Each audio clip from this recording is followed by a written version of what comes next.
Set my timer. What a wondrous occasion.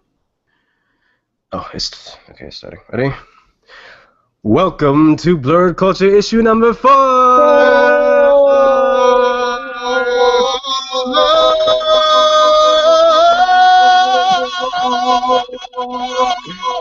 hate you. I hate you too.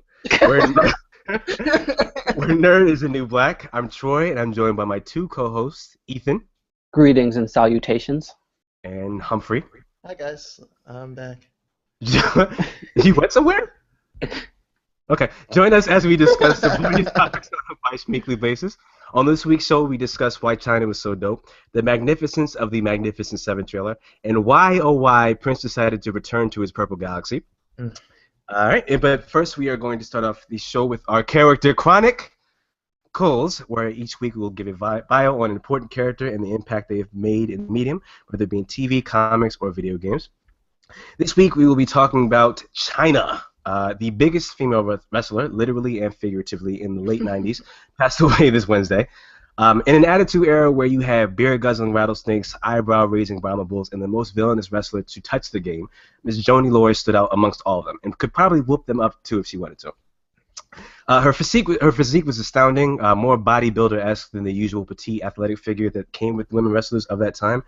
And she would compete with anyone. Actually, she took the Intercontinental title from Y2J, Chris Jericho, at one point and ran with it for a good solid month or so. I literally just was talking to my friend about her at the beginning of this month because there was a fantastic WrestleMania match with three female wrestlers by the name of Sasha Banks, Charlotte, and Becky Lynch, and they were saying this was like the best female match they'd ever seen in their life. And it took me back to thinking about Chyna's last match, which was her against Lita. Lita was the female companion to the Hardy Boys, which is my favorite tag team back in the day. I'm kind of ranting now, but just wanted to, just her brilliance was like she was so different. Like when people thought female wrestlers were supposed to be a certain way, she was like made sure to drag you to the idea that they can be any way that they want to be. So definitely wanted to say rest in peace to her, and I mean. I'm glad she exists. She was definitely a cool role model back in the day when the Attitude Era was around. Yeah, absolutely. I mean, I remember, in the late 90s, early 2000s was when I was in my WWF, at the time they were called, phase of my life, with your Triple H, Kurt Angle, Chris Jericho. Yes. Like, I was, living for it back then. And I saw China as this versatile, strong, like, powerful female wrestler, but I took her just as seriously as the aforementioned wrestlers. And so it is really heartbreaking to know this, and it's kind of like an end of an era because she broke so many boundaries. And to actually have a friend who is trying to be a wrestler, and I talked to her about it, and she said that day she cried because she meant so much to her. It's very hard for women in wrestling. It's hard for women in many areas, but Yes. they get paid less. They're not taken as seriously. And China was someone that she could look up to, that she knew that she could emulate in that way and be taken seriously because of her. So big props to her. Absolutely. Yeah. To me, what was always cool about China. So the thing about her was that she was around in a time when wrestling was still like pop culture. Everybody knew somebody that was a wrestler. And the cool thing about China was that, for me at least, I never actually thought about her as a female wrestler. She just was a wrestler, and she was, in my mind, as good as everybody else. And she proved that you didn't have to be one thing or another to be a female wrestler. Mm-hmm. And I wish we would get more of that now. I don't watch a lot of wrestling, but from what I have seen, we don't have. It doesn't feel like there's as much. I mean, it's slowly but surely getting a lot better. I mean, there was a time where they were just hiring models, and now they actually have female wrestlers doing. So if anyone, I mean, just to kind of show the impact that she had. If anyone has a WWE network, it's free the first month. Just check out her stuff, or even go to this WrestleMania match that happened this at the beginning of the month because it was amazing. But yeah, rest in peace, Joni Laurer. Yeah. All right, and now for some good stuff, you guys. We promise you will not have this show bring us down, although it's been a weird week, but yeah, we're going to fight through it. That's what Blerd Culture is here for. So All right. Now for Planet Bugle, which is the latest news and rumors in the entertainment industry, handed it to us by Sir Perry White. First, we will be starting off with our new casting in Spider-Man: Homecoming, the amazing Spider-Man 3rd. But let me get right to it. So, after a good 2 days of rumors that Michael Keaton, everyone's favorite on-screen Batman up until Batfleck, was to play the villain in the new Spider-Man movie, subsequently fell into the same void that shares the fate of the Inhumans release date, we get a replacement. We get a replacement with another old white guy. Robert Downey Jr., a.k.a. Tony Stark, a.k.a. Tony Steezy, will star, because I'm sure that he's going to take up like half the screen time, in Spider-Man's first swing. I can't believe it. What? He's going to be in another Marvel movie? This is unheard of. Yes. So the movie comes out next year. It's titled Spider-Man: Homecoming, with the most adorable Homecoming logo ever. And what do you guys think of this? I need a date to Homecoming, apparently. That's the only way you can get in. Peter's available, so I mean, you might want to get a corsage, all that stuff. I am of two minds when it comes to this. I've literally been going back and forth about how I'm feeling, because a part of me says, like, for these solo titles like Spider-Man, like Captain America, I want to know their story, and I don't want it to be clouded by, ancillary characters coming in and taking their spotlight. At the same time, we've seen this movie 10,000 times. And then also, I'm going into Civil War a bit with some trepidation, just because where has Spider-Man been? So, with Iron Man clearly knowing him somehow, I'm like, hey, Underoos, come on, So maybe that will get into where their connection kind of came from, because my fear is that going into Civil War, it's just going to be like blindsided by it, and I am, somewhat of a continuity person that loves, somewhat. Saying, I'm trying to lighten how I love the fact that things are set up and something is connected to something else. And my questions going into Civil War is just like, okay, so where was Spider-Man during like the Battle of New York? Where has he been this whole time? Mm-hmm. So perhaps this will go into that or something of that nature. Yeah, so I'm also a little bit torn on this. On the one hand, you do need that sort of tie-in to the rest of the Marvel Universe. Mm-hmm. I sort of wish they had done it in a different way. I know that Iron Man, Tony Stark is very important to this universe, but I'm also I'm a little bit tired of seeing Iron Man everywhere and everything all of the time. I love Robert Downey Jr. as that character, but I'm hoping that it's not more than a cameo to sort of ground this movie in the rest of the universe. I don't know. They announced it, man. Like they announced that like they were scared. Yeah. Well. Well. So. Okay. So I've been wanting to say this for a while. Some people who listen to this might have picked up on the fact that I, who am supposed to be a Marvel fanboy, am not really into this Civil War thing happening. So I just want to explain myself here. First of all, I'm very excited that that storyline is being told. It's so important in the universe. But I'm getting a little bit fatigued on the Marvel formula, the formula that everybody seems to be such big fans of.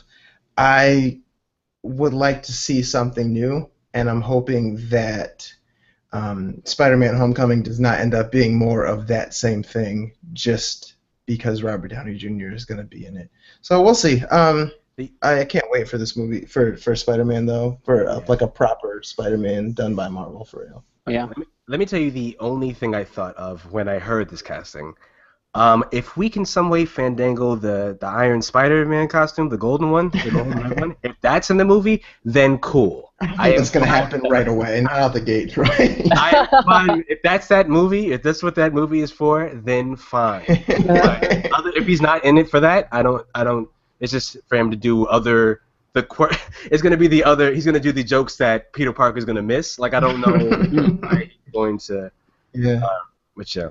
I mean, they're both wisecrackers. I'm hoping they're not like stepping on each other's toes the whole time. Right, just going back and forth. I'm just hoping that it's just kind of like a cameo. I don't want him to take up too much screen space, honestly. Yeah. You're right. I want to get to know this Spider-Man because the kid, can't remember his name right now. Tom Holland. Tom Holland, yeah, he is. I was looking at his Instagram the other day, and he is so committed to this. I didn't know he could do half the stuff he can do, the acrobatics and crap. I mean, don't like.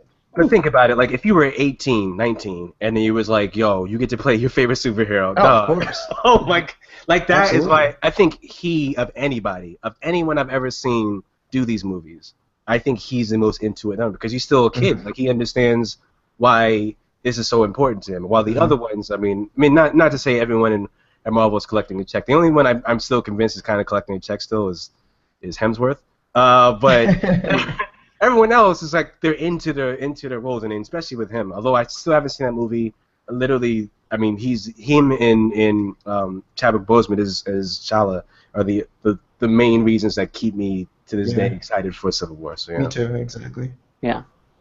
Well, moving on to the Magnificent Seven trailer. The Magnificent Seven is a 1960 Wild West remake of Akira Kurosawa's 1954 Japanese language film Seven Samurai.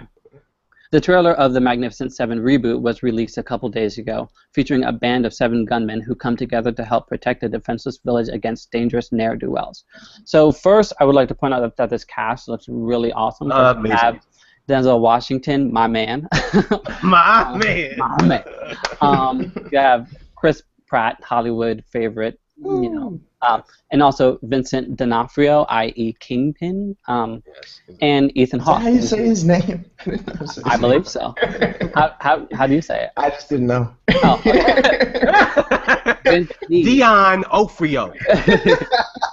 Vincent DiGiorno. So this trailer looked awesome. It had a very solid story. The action looks great. Also, I am a bit biased. I love kind of these team up films of characters coming together. Like I would see Ocean's 20 if they, you know. But yeah, like I think that the trailer had a lot going for it. Denzel always gives a proper performance, and the setting looks great. I'm totally on board for this film. So my thing about Chris, him and everything Pratt. Was it's funny because when they filmed this is like right before I think this is like right in between Guardians of the Galaxy was made and Jurassic World. So this is like so Antoine Fuqua got the discount price for Chris Pratt before he grew up into this amazing star that he is now. Yeah. But I love the diversity. More diverse cast, please. Like I don't understand. Yeah. It's like, not even hard. Like just do it. It's natural. You don't have to force it. Just do it. Yeah. So just do what makes sense. More people will see the movie if there's more people that look like them in the movie. That's the easiest concept in the world. That is taken for granted. I think a lot of people, especially white people, fail to understand how important that is for us. A lot of times, sometimes it's harder to connect to a character just because you don't feel that you have that one more thing to relate. Yeah, exactly. Oh. I mean, here's the thing. I feel like we've all grown up in a society where they've shown us what the status quo is, you know, and we have the ability of kind of having this dual consciousness of seeing ourselves in these other characters. But when it's our turn, it's like we aren't afforded that same luxury. Like they aren't able to, and I won't say everyone, but a good portion of them clearly with certain casting aren't able to separate and say, hey, you know what, I'm going to give people the benefit of the doubt and believe that people will be able to relate to this character. I mean, we've done it all of our lives. It's the white character is the character, the black character is the black character. So it's like a qualified thing where it shouldn't be. And it wouldn't be if it were more common. Yeah. And I also appreciate the movie because I like westerns, believe it or not, and it's cool that we've kind of had like a good string of westerns. I mean, we had Django, we had Hateful Eight. The only one that was kind of weird to me was Jane Got a Gun with Natalie Portman. That was kind of. I never watched that. It's not fun. It's not fun to watch. But no, I've been as soon as I heard about the casting last year about this Magnificent Seven movie, I'm like for it. I mean, what else can we have Denzel Washington play? Honestly, he's done everything else. So it's true. For it. But he does everything so well, so he can just do it all over again, and I'll go see every single. And I appreciate that he's not going to have a southern accent. Western accent still in this movie, no matter what. But I want to give a shout out to Chris Pratt. His career has just exploded from like the fat guy on Parks and Rec. Like, can you imagine being him and just all of a sudden you're the biggest action star in Hollywood? Yeah, because he wasn't even supposed to stay on Parks and Rec like past season 1 really. Right. But he was so well liked that they ended up keeping him all throughout the entire series. It's also because he's very humble. Like he's like I remember I catch interviews with him all the time, and I remember he was on Jimmy Fallon's show one time, and he was on MTV Movie Awards, and he talked about this time where they met, and he was saying how great of a character he was, and he took that and he kind of just built on that because he said Jimmy didn't have to do that. I mean, mind you, I love Jimmy Fallon. He's like my favorite person ever. But he said after me, excuse me. This is true. Sorry, we get in trouble for that after the show. But it was like he took that and like I constantly see him just being a decent human being. So no, Chris Pratt's dope. What's cool? His wife Anna Faris is also similarly just I've always a loved regular person. Me too. Natalie. I love her. I love her so much. It's awesome. Yeah. All right, cool. Great couple. All right. So next up, MTV has announced that they are putting the music back in music television. So a lot of people don't realize this, but in early 2010, MTV actually dropped the music television name and just made their network name MTV. It didn't actually stand for anything anymore. I didn't know that. After that, they experienced significant drops in ratings as their scripted series began to dominate their programming. So this past September, Viacom brought in a new president named Sean Atkins, and his goal was, from the start, was to bring MTV back to its former glory. So Mr. Sean Atkins plans to launch a weekly live music performance series called Wonderland, a new hip-hop competition series, and maybe most significantly for those of us who grew up on MTV, he is bringing back MTV Unplugged. Yay! That I know that meant a lot to at least the three of us. Yes.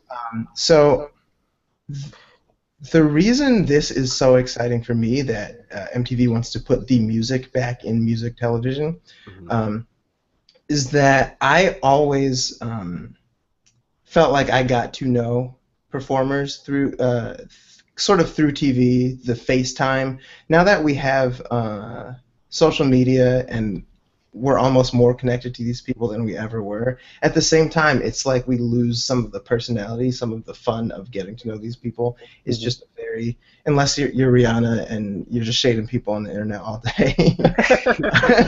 Shade. Like you're just kind of getting like a very flat, I put out this new song, go listen to it.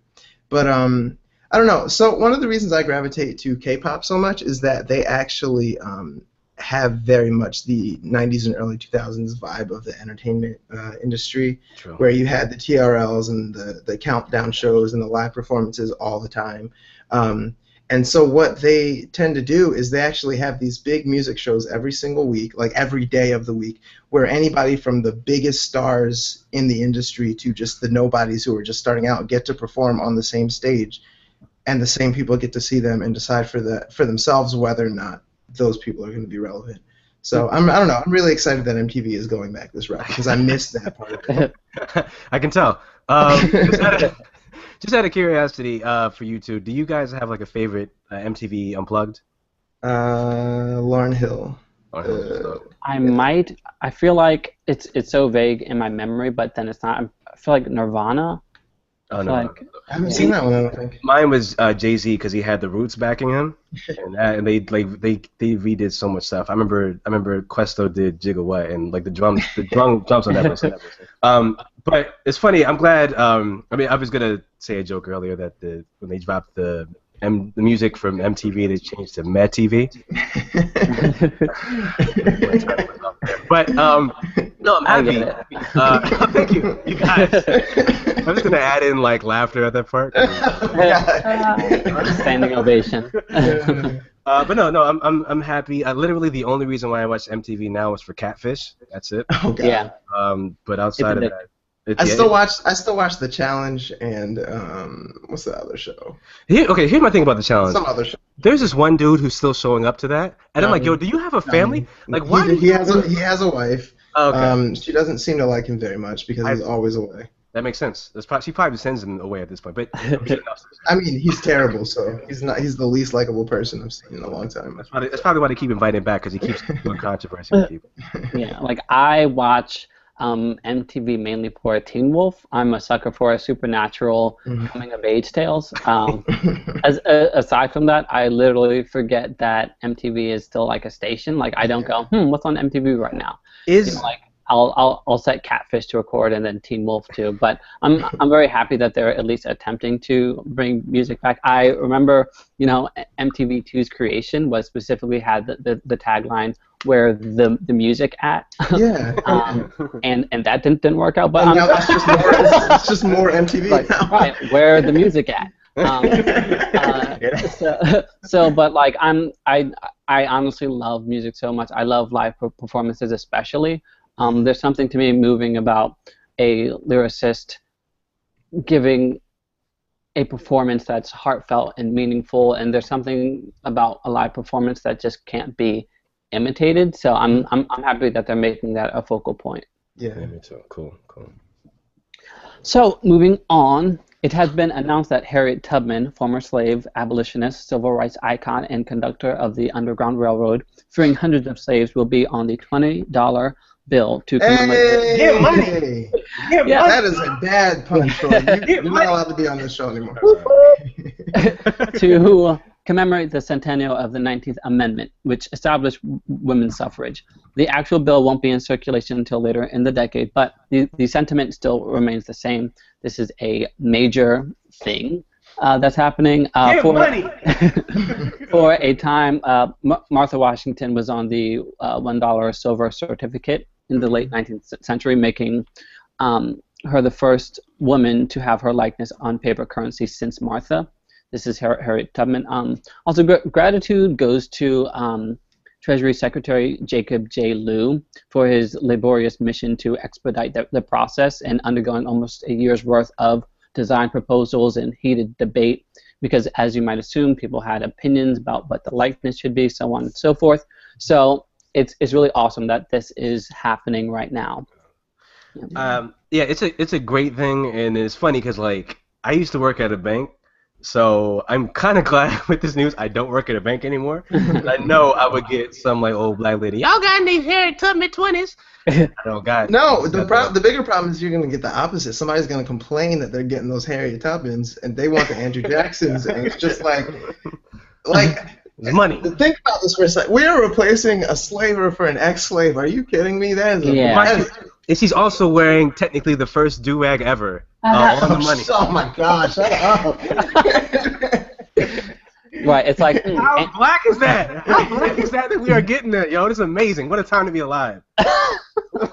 It's like Andrew Jackson, slaveholder, persecuted Native Americans, or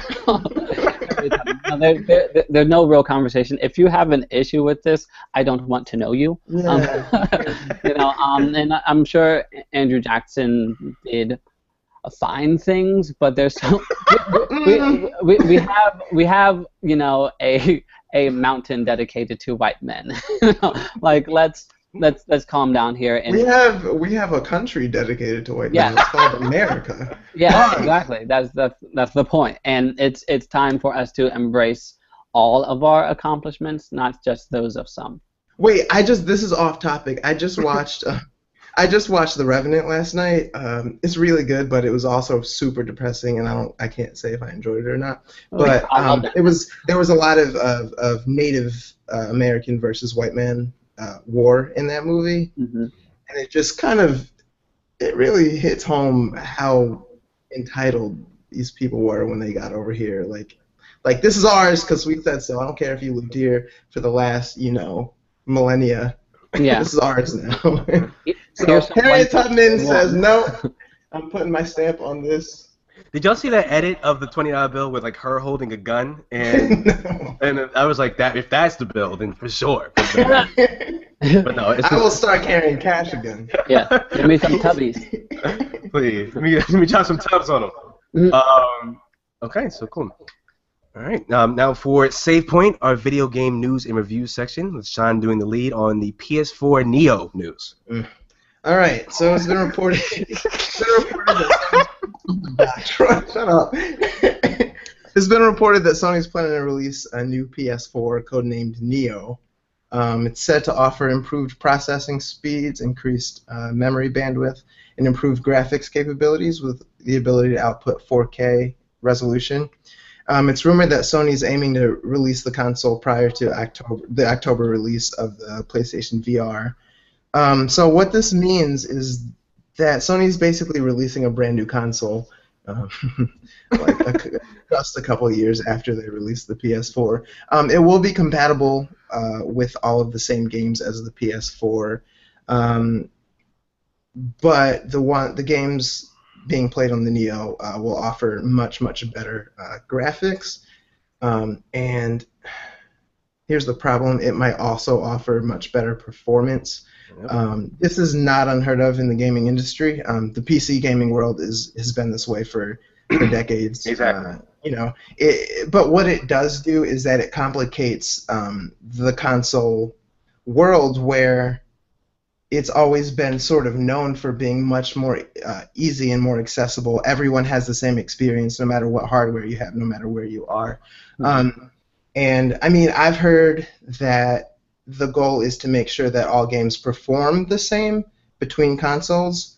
But that's a cute thing to say for now. That's literally the same promise as when Xbox One. So it was like we're not making it. We're not selling the Kinect anymore. Right. But we're still making games for the Kinect. Like, shut up. Right, that's the thing. It's like it sounds great now. It's definitely going to sell. It's definitely going to help sell it. But what's going to happen is that people are going to the developers are going to sort of abandon the older hardware at some point, and they're going to put all of their resources into the newer hardware. So you're going to get a lesser experience on the console that those of us who bought the PS4 in a few years ago, either we're going to have to buy a new console, which I almost don't even want to. No. Even though I probably will, let's be real. I just you will, shut up. But the thing is, I'm going to be mad about it. Exactly. Like, I'm going to feel a way about it, because this is just like, this is the ultimate, like, early adopter syndrome, except that we bought this thing, like, 3 years ago. Yeah. Here's my thing with PS4. Sony just got back to being good again, because they were terrible with the PS3. They the original price point is $600, which is like its biggest thing, where they thought they were like overstepping their thing, like, oh, people love Sony. So same exact mistake Xbox made this generation. Exactly. So now with this, I didn't need to buy a PlayStation 4 last year. I just got it because I'm like, my other friends have it, and if I would have known that I could have held off up until this, I would have done that. This is just. I just started liking Sony again, you guys. So for them to pull this, I really hope they have the trade. I mean, here's the other thing, and then the trade-in value of these things are going to be insane because it's going to plummet. It's going to it's just. There's going to be so many people trying to trade it in that it's not going to be valuable because nobody's going to want to buy it. Swear we rich, yo. They swear we rich. No, they know what they're doing. What's going to happen is they're going to end up having a bunch of people buy a second system, and now you're making double sales at this point. I don't know. I don't like the idea of fragmenting the community. What's going to happen is, like with online play, people with the Neo are not going to be able to play with people with the original, because you're going to have lag issues. You're going to have issues. Just with general performance, and it's going to ruin the experience. People are going to have to, friends are going to be broken apart. The world's going to end. It's going to be terrible. It's going to be civil war. Yeah. Ooh. That's how it starts. Woo! Woo! Timely. Story. Well done. Thank you, sir. I'm tipping my cap. Yeah. Okay. And so now it's time for our favorite section. Netflix and kill! Netflix and kill! Netflix and kill! With our reviews of recent movies and TV. This week we will starting off with Flash. All right. So this week's episode of The Flash, titled Versus Zoom. Now equipped with the new Tachyon device, Barry's now confident that he's fast enough to defeat Zoom. With this knowledge and against Well's advice, Team Flash figures out how to open a breach back to Earth 2 using Cisco's increasingly useful powers and ugly plastic light-up sunglasses. Upon successfully outrunning Zoom and leading him back to Star Labs, Barry's overconfidence leads to Wally being kidnapped by Zoom and taken back to Earth 2. Barry promises to give Zoom his speed in exchange for Wally's safe return, and in the final scene, we see Barry giving up his speed to Zoom, who promptly threatens to kill Barry and then runs off with Caitlin faster than ever. Also, side note, we find out how Zoom came to be both evil and a metahuman. So, yeah, Flash is getting back into that last 6-episode run where they try and do back-to-back-to-back. That's a pun. I'm on fire this week. You know me. Blame on. But I mean, I love the episode. I thought it was finally. I thought the only thing lacking between the Zoom characters is us getting an origin story. So for them to really do the flashbacks and dig into why this man is so evil, because that's my favorite thing about any show. If you have a villain, you got to show me why he's a villain. Yeah. And for the way they did that for him was pretty cool. That moment was legitimately upsetting for me, and you don't usually get that on this kind of TV show. The moment where you see how he becomes this bad guy with his father and his parents. It's just, good lord. For Flash especially, I think this was probably one of the darkest scenes that they've done. They've hinted at things, and elements have been dark, especially with Harrison Wells and kind of his actions. But I feel like this definitely took it up a notch in terms of maturity, darkness factor. It's more grounded in reality, so it was more. Right, and Hunter Zolomond's backstory is a very tragic one, and his actions make sense from this point on. Yes. I definitely enjoyed this episode. I love the backstory, even the kind of nod to Keystone, and me looking forward to Wally hopefully becoming a speedster because I'm a decent comic nerd and I'm looking for all these little cues. We're all waiting for it. Cisco's new power too. Cisco's new power to open up the realms. I thought that was great. Hold on. I can't get over his glasses. They're so ugly. Why are they doing this? They are really bad. They're really so ugly. That's where the power comes from, ugliness. and that's why he's fearing of becoming Reverb. But speaking of that scene, actually, like I really enjoyed that character relationship between Cisco and Barry, where Cisco is confiding in him about how Earth 2 version of himself is affecting him so much so that he is afraid of tapping into his powers. I feel like because you're dealing with high pressure, super surreal reality, that it's easy to be disconnected from. Oh, they just went to this different Earth, but it's like no, these situations have consequences, and especially for Cisco, who despite all of his jokes takes this seriously, and have that come into play in this episode. I feel like felt really grounded to me. That was cool. Yeah. I will say a weird part in the episode for me was the fact that Flash was using the Zoom's parents against him. Like that's a villain type thing. Yeah, I thought the same thing. I'm like, wait, but did he turn into Arrow this episode? Right. You cold-blooded. And he was like with a smirk on his face the whole time. Are you serious? I'm laughing. I'm like, did they switch berries? Like I'm so lost. What's happening? Yeah, that was so out of character. I'm glad you mentioned that because I forgot about that until you mentioned it. And actually, my only other point that I was kind of iffy about was when they were trading, Flash's speed for Wally, and I feel like after they got Wally, it's like, maybe we should attack him. Yeah, that's what I said. Shoot him. What? I thought it's funny. You don't have to be that good. Yeah, something like that happened in Legends of Tomorrow. And I'm like, why don't we just all attack the person when you got the thing that you want? Like, it's so weird. It was so weird as a villain where the villain was like, no, give me the thing first, and I'll give you the guy. Because villain. It's just like the whole goal was to get faster than Zoom. Now you're faster than Zoom, but you don't use it. Like, you didn't even use it. Yeah. You never used it. Yeah, they had such an opportunity, and there's like a limit to where your like goodness has a boundary, because you know what's going to happen when you give him this power. It's going to be worse. He could like use that to run off real quickly and kill Wally. So what would be the point of that? One other criticism I had, and this is a criticism of just like all media, visual media. I have never been a fan of the overconfident monologue thing, and then something terrible happens right after. It's like you're telegraphing that something bad is about to happen to this person, and I don't know. It's just like, and realistically, no one's gonna boast about the fact that you captured this guy who's a serial killer. Now I'm going to smile about it and talk about it for 20 minutes, and then, oh, no, now you took my brother.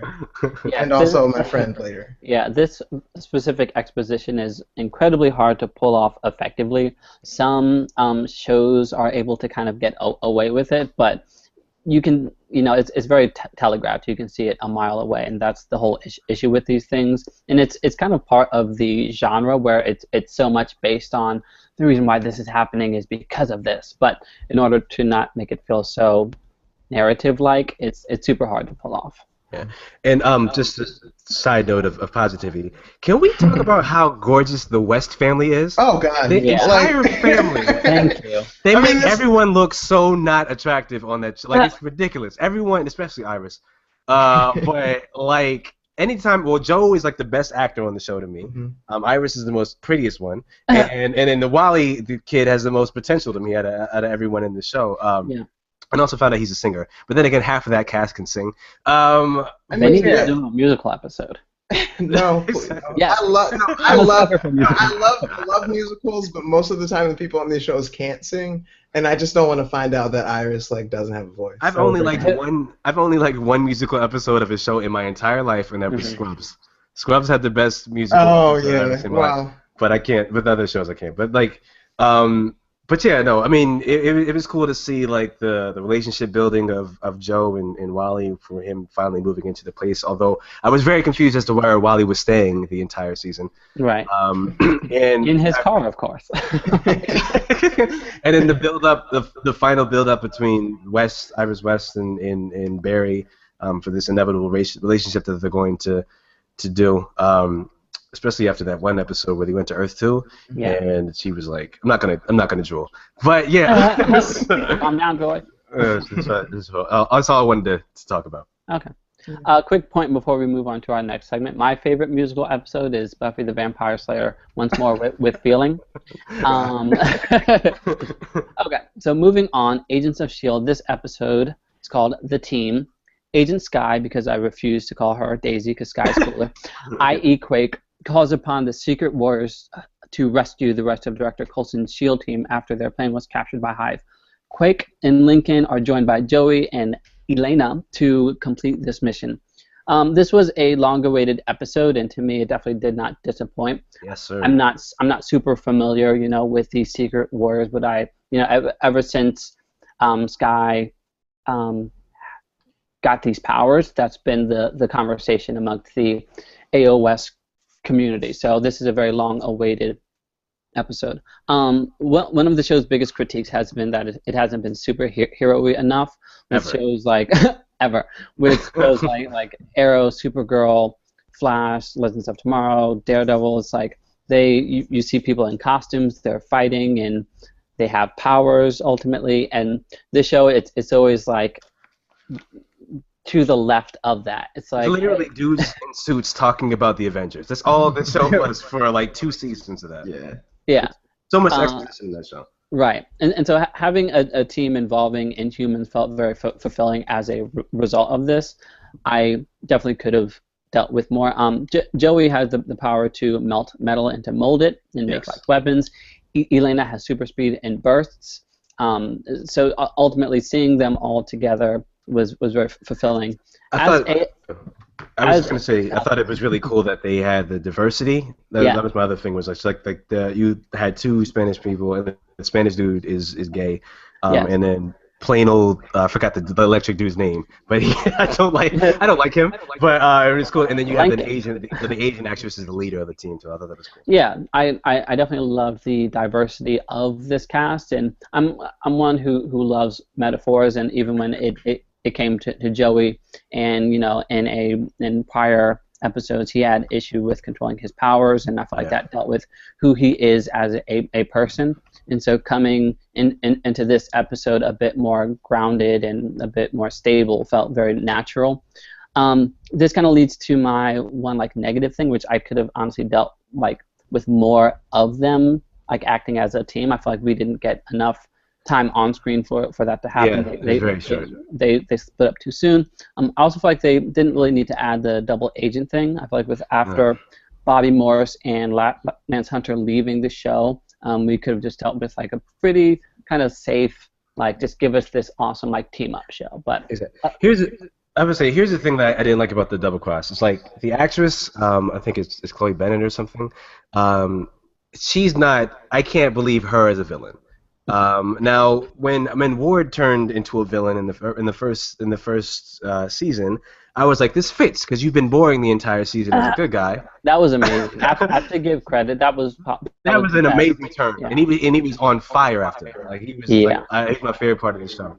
Definitely. And then also, highlights of this show is it finally Fitz and Simmons in their 3-year friend zoning relationship finally is coming to fruition as they finally did a kiss. Although and it's funny because I also knew that is it Simmons is the girl? Yes.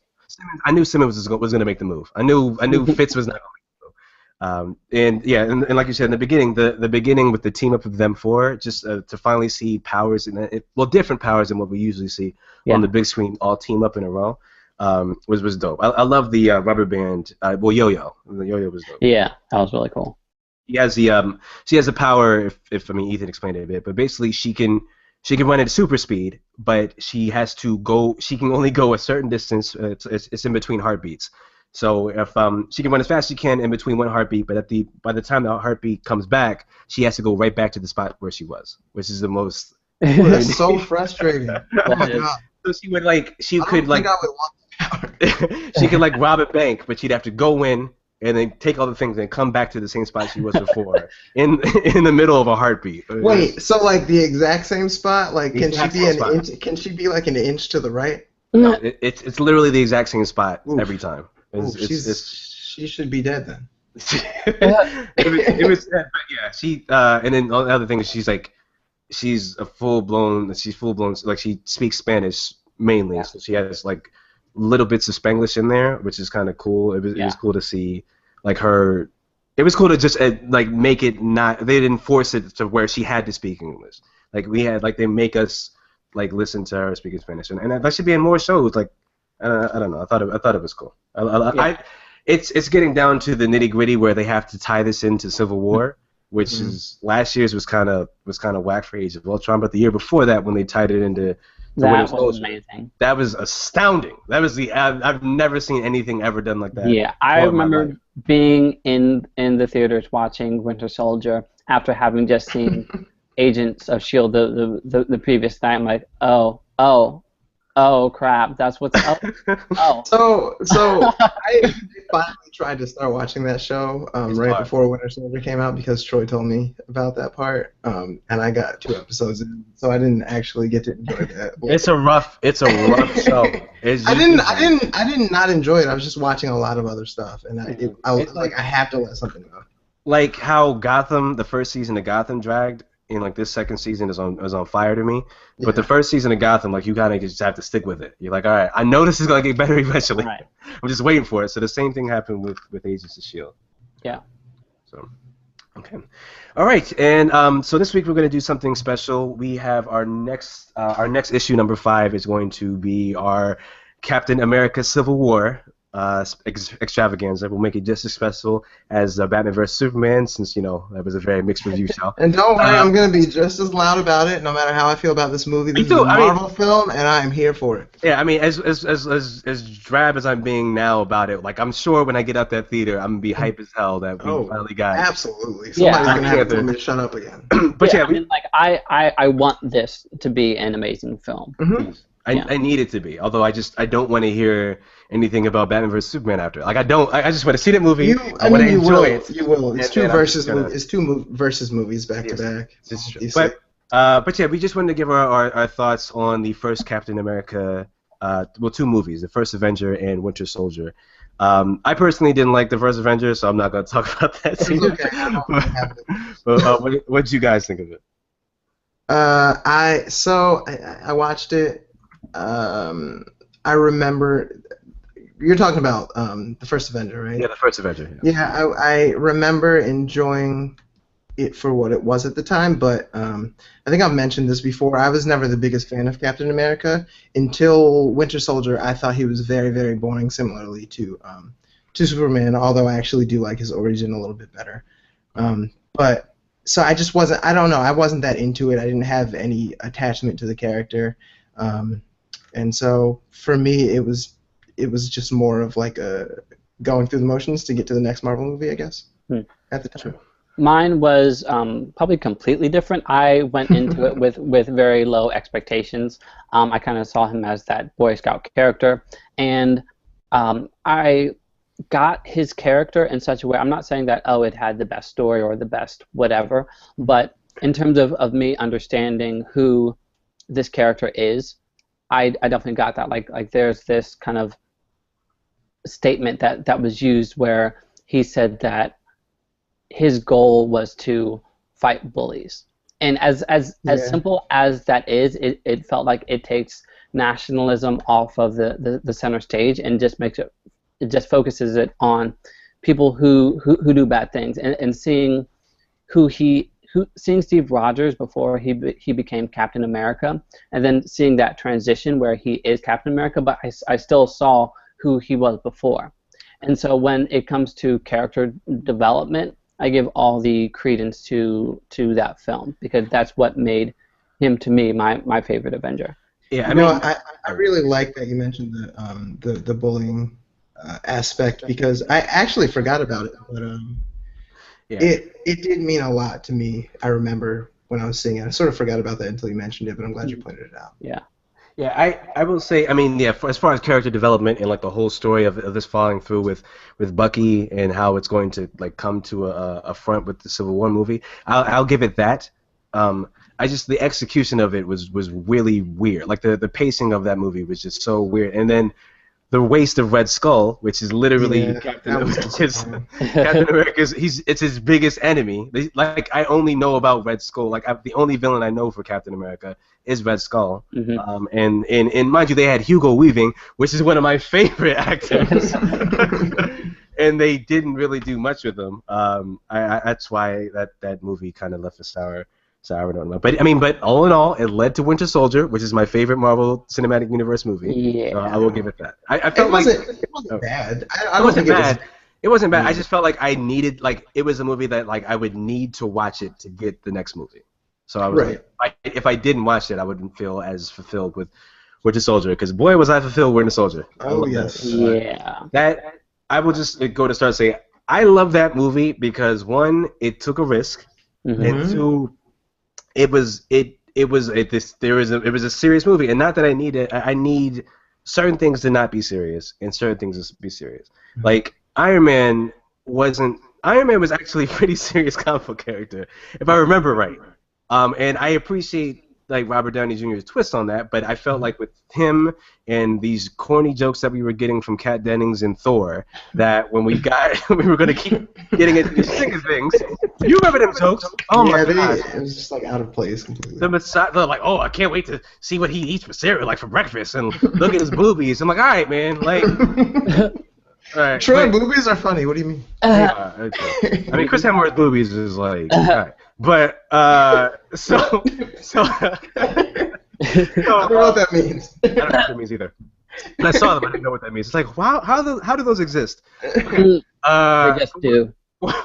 We got to Winter Soldier, and it was abruptly clear how important this movie was going to be with the Nick Fury getting shot at the beginning. I'm like, I stood right up in my chair. I'm like, oh, we're here now. Let's go. It just got real. Yeah. Yes. Yeah. I mean, here's the thing about Winter Soldier. I put that film at the very top of my favorite superhero films ever. Same. And I am a DC fanboy by nature, and so my instinct is to say no to anything else outside of the spec. But Winter Soldier, like, I can literally watch it like right now. Yes. And like it's such it has fantastic plotting, fantastic character development.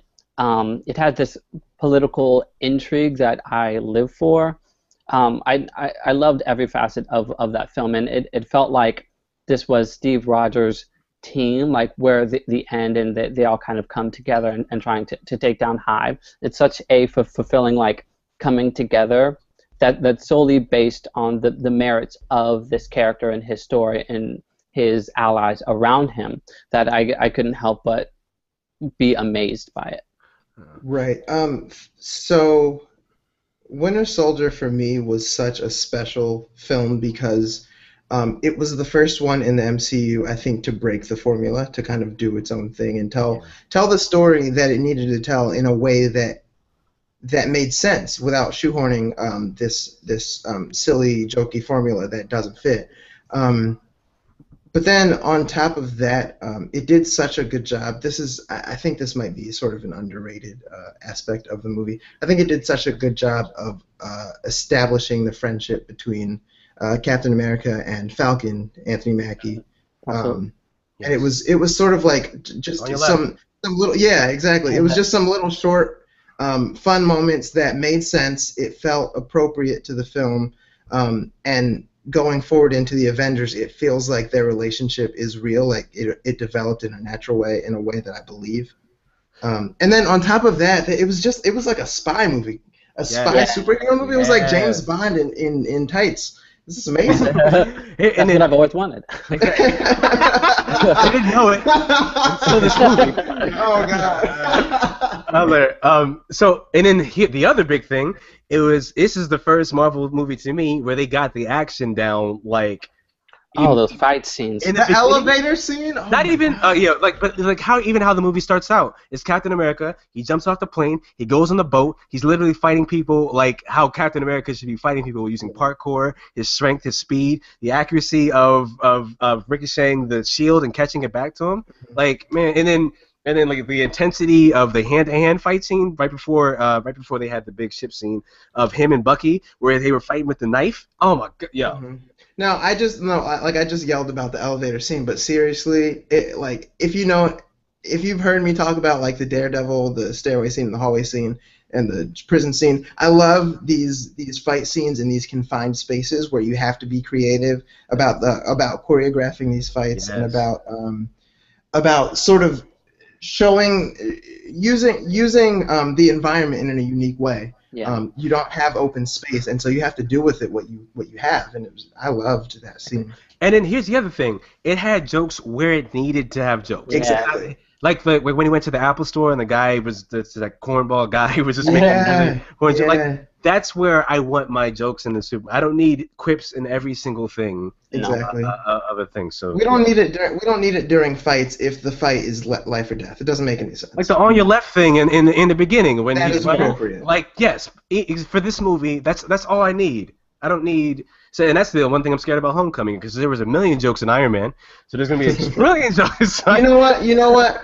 Spider-Man is the one place in the Marvel universe that's what where exactly. there need to be jokes because he is known for being a wisecracker. That is one of his defining characteristics. They need to do it correctly, though. It needs to be in a Peter Parker way, not in a Marvel Cinematic Universe way, if that makes sense. Yeah, I get it. This is kind of a smartass. Excuse me. Hey, language. High five. But yes, okay, so yeah, I mean, outside of that, yeah, definitely excited for Civil War coming out, which will be in with like less than 2 weeks. Yay! We got Hopefully, it. I want to come back to this next show and just be like completely announcing that I was completely wrong about everything, and this was the best superhero film of all time because I am ready for it to happen. I'm ready Yes. for it to prove me wrong. Iron sharpens iron. So I mean, yeah, I really want this movie to be like as great. Yeah. Outside of everything, the other thing I'm scared. I hope Steve Rogers is the main character of these movies, and I really hope he doesn't get put up under everybody else. That's my fear. Yeah, so. Yeah. All right, and now for everybody's favorite section of the week, Bout of the Bloods. Yeah. Do. Yeah. This is our question of the week section. Our question of the week section where we battle to the death over a hypothetical question. In this week's episode of S.H.I.E.L.D., it was discovered that there's a buttload of Terrigen crystals in the S.H.I.E.L.D.'s base. Language. Terrigen crystals have the ability to give humans superpowers at random or kill you. So it's either or. You'll take a crystal and you will either die or you will come out having a superpower. So my question for the both of you, well, all three of us, is if Terrigen crystals existed in our world, would you take one?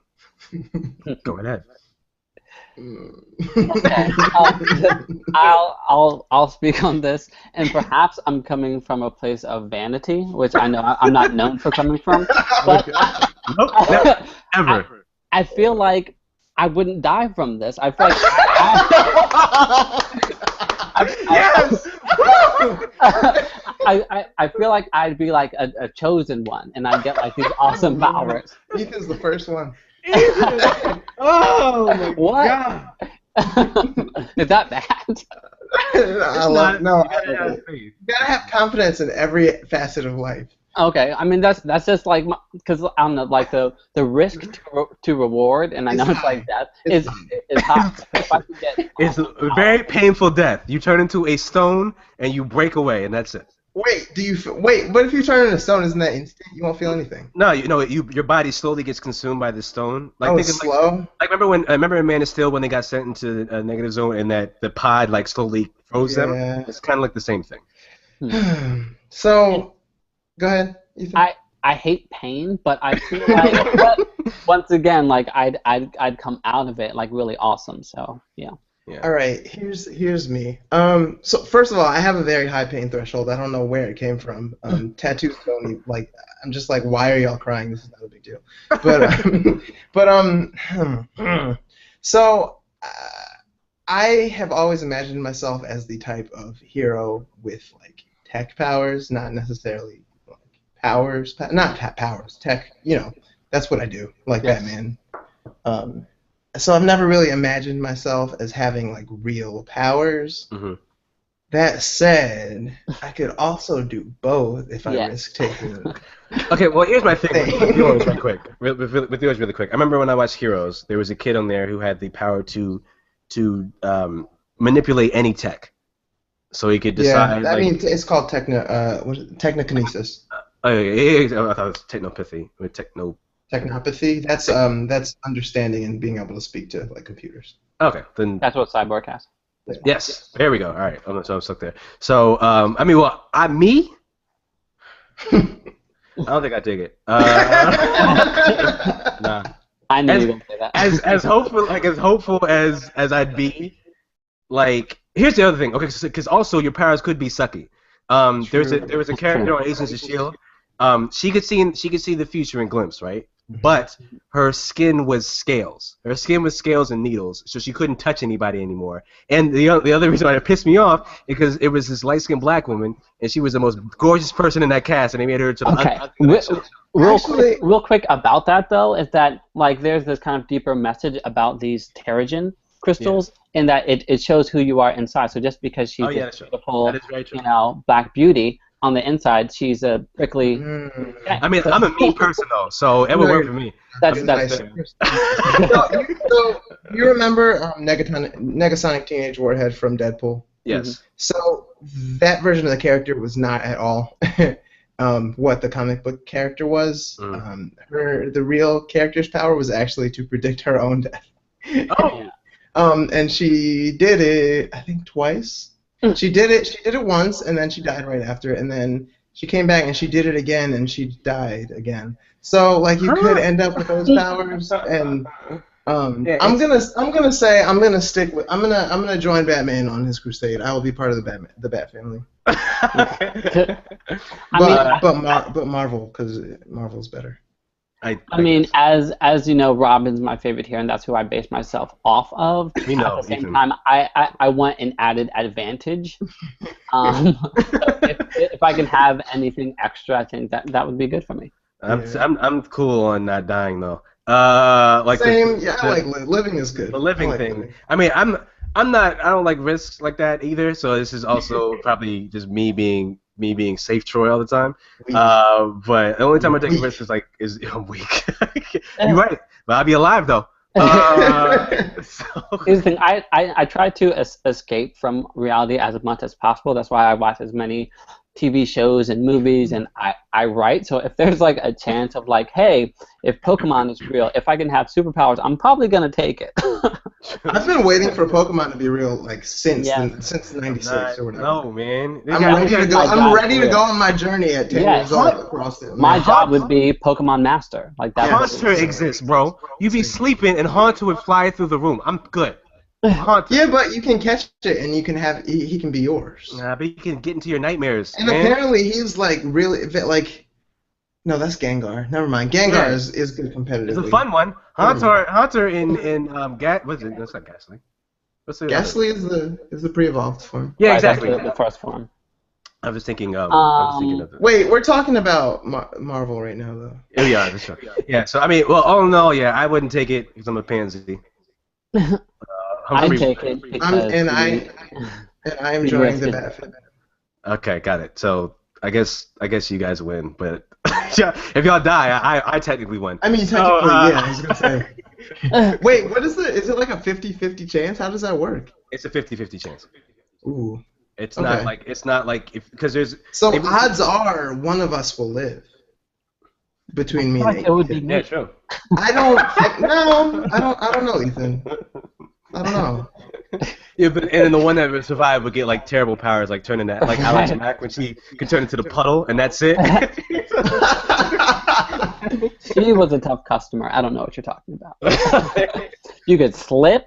You could confuse it with your own liquid from your cup. I mean, there's a lot of possibilities. Don't drink me! I'm good! Hey! Is that my Capri Sun? Oh, no, that's Alex Mack. Cool. All right. Now, this is the part of the show I mean, there's iffy on, but we had to switch up the show this week, and we had to put sound waves at the end. It's a special edition of sound waves because we will be talking about Mr. Prince, who I mean, usually I have a format to these where I have like a bunch of facts and stuff, but I kind of wanted to just make it a free-form talk because the news was so sudden. He passed a couple days ago now when the podcast would come out. Prince, when I was a kid, I really didn't. My family was a Michael Jackson household. Through and through. Ethan knows this. Well, our family is pretty much a Michael Jackson family.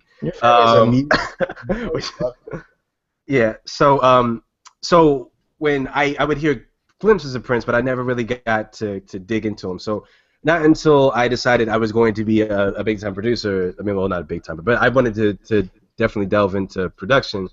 I wanted to figure out who was doing like the best, and I found Prince. So when I first listened to Prince's albums, I'm like, yo, these are dope.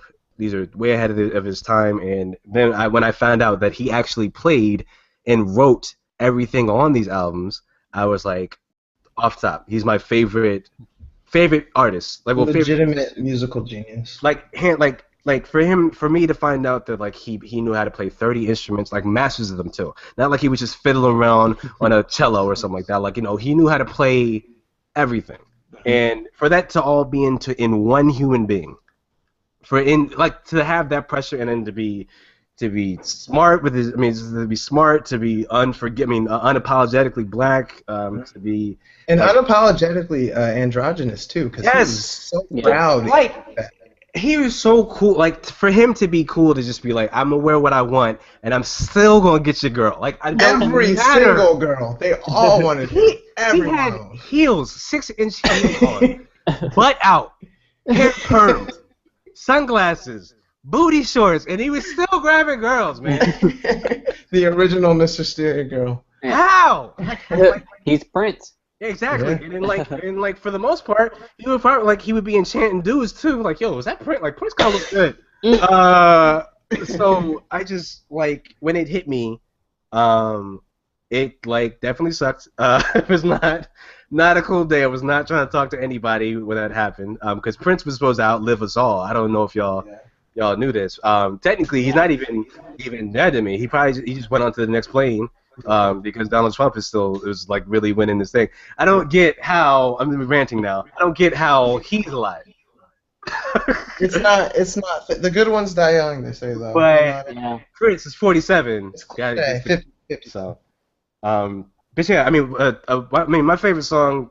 I remember the first song where I was like, Prince is that mess, was Kiss. When I heard Kiss, I was like, man, Prince got something, man. And then one of my favorite things about Prince is I remember Prince in 2006, 2007. He came up with a song called Black Sweat, and the beat for that sounded like a Timbaland Neptunes thing, right? And I was like, ain't no way Prince made this beat. And Prince made that beat. Prince, he was timeless. He could make anything if he wanted to.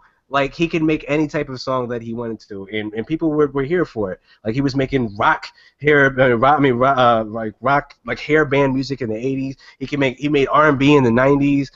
He was doing a gospel in the early 2000s, Yeah. and then him to final. I'm talking too much, you guys. You got my back. No, so I say this a lot. A lot of people know this. Growing up, music in my house was either Minnie Riperton, Loving You, Patti LaBelle, or 90s gangster rap. That's what we listened to. My mom even made fun of me growing up because I liked a lot more R&B and stuff like that. But I was always made aware of Prince. I always knew Purple Rain. That's been one of my favorite songs for a long, long, long time. I know that's not his only big song, but it's the one that has always stuck with me. It's the one that has sort of shaped what kind of singer I am, because I'm a singer. And so to hear that this man, Prince, who has just been this fixture in music, white, black, and indifferent, it didn't matter, this genius who was respected by everybody because of his pure raw talent, to hear that this man had passed away and I heard that he passed away in the studio, which is just so appropriate, is just sort of mind-blowing. But it reminded me that so Prince was one of the people that I always wanted to see live. I always needed to see him live, and him passing, and then Michael passing, and Whitney passing, all of the icons that to me kind of formed a big part of who I am, reminded me if there's somebody you want to go see perform live, go do it while you have the chance. Now. Because you know how much longer they have. I am going to be watching Lemonade tonight, promptly at 9 p.m. and her very next tour, because I missed out my opportunity for this tour, but her very next tour I will be going to see Beyonce live as close to the front as I possibly can, because I do not want to miss the opportunity. Sure. Yeah. And so my story is, I guess, a bit similar to Troy's. Once again, more Michael Jackson than Prince. As a kid, I do distinctly remember being a little freaked out by Prince.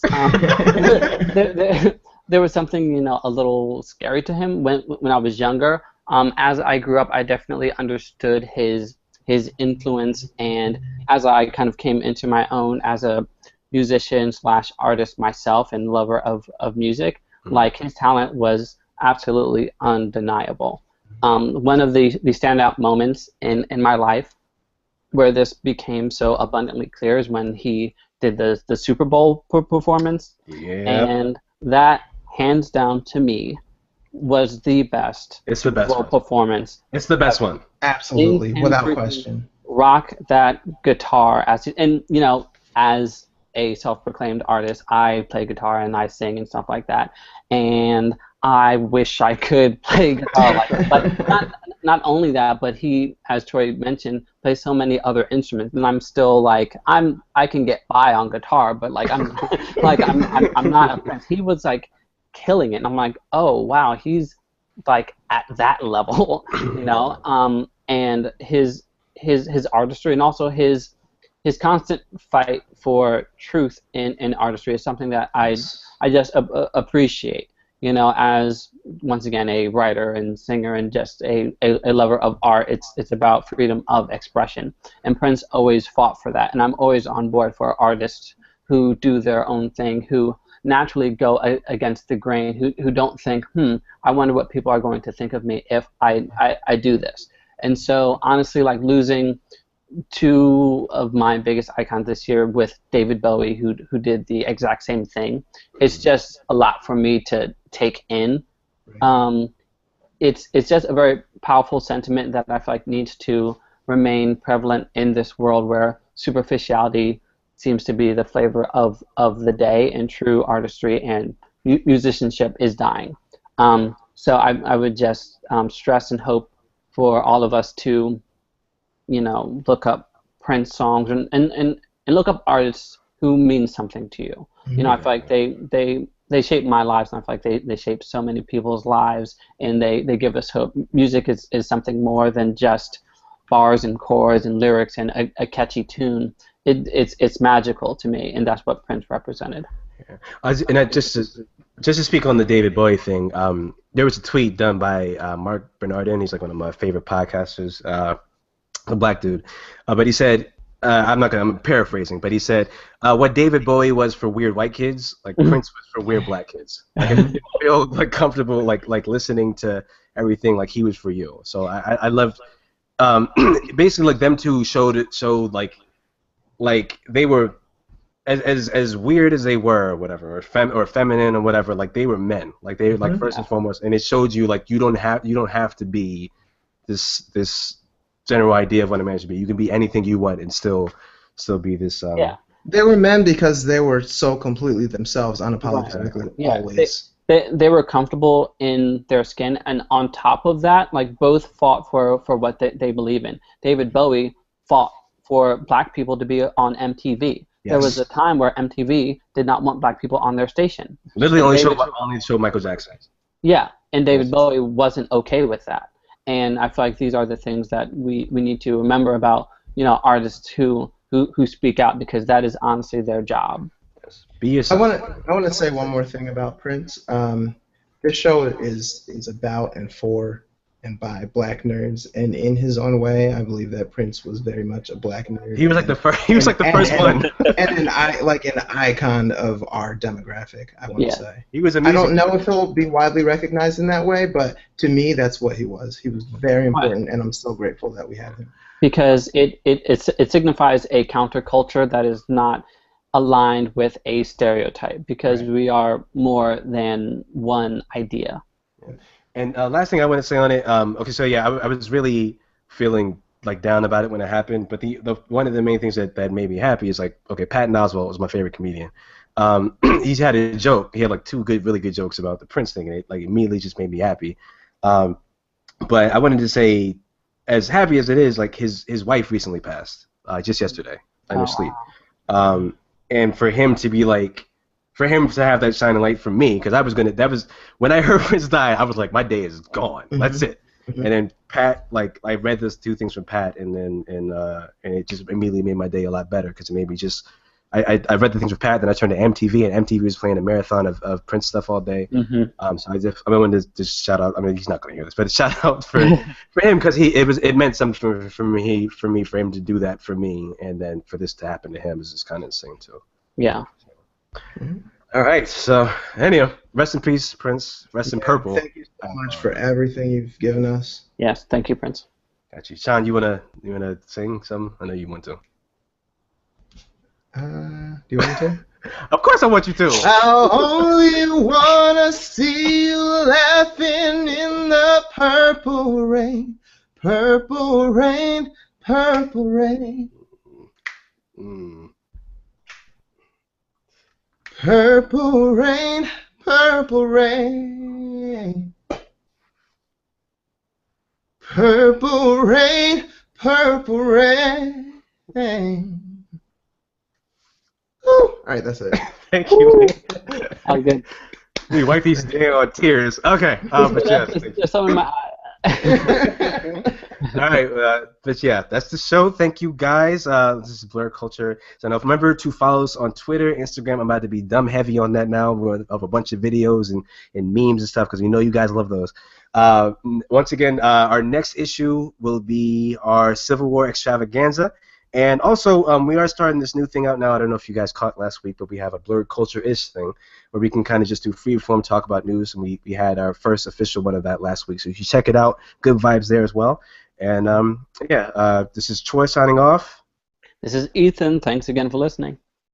And this is Sean. Real quick, I want to shout out my great-grandmother, Bertie Green. She passed away at 96 years old a few weeks ago, and she was laid to rest in Barbados last Saturday. So I love you. Thank you for giving me such a wonderful childhood, and I will see you again one day.